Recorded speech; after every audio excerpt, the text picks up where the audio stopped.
Hello friends, చాలామందికి ఇంట్లో మనం పప్పు సాంబార్ అలా చేసుకునేటప్పుడు కుక్కర్లో వాటర్ ఎక్కువ అయిపోతే ఇలా పొంగిపోతూ ఉంటాయి. దీనివల్ల మనకు గ్యాస్ వేస్ట్, అలాగే గ్యాస్ తుడుచుకోవడం కూడా కష్టమే కదా. సో దానికోసం ఈ టిప్ అండి.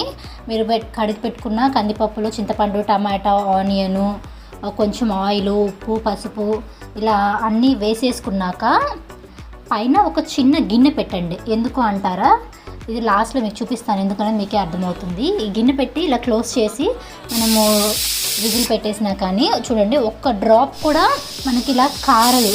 చూడండి, ముందు గిన్నె పెట్టక ముందు ఎలా కారిందో ఇప్పుడు అసలు ఒక్క డ్రాప్ అన్న వాటర్ ఎక్స్ట్రా ఉన్న వాటర్ రావు. ఎందుకంటారో చూడండి, మనకి ఎక్స్ట్రా ఉన్న వాటర్ అన్నీ ఇలా గిన్నెలోకి స్టోర్ అయిపోతాయి.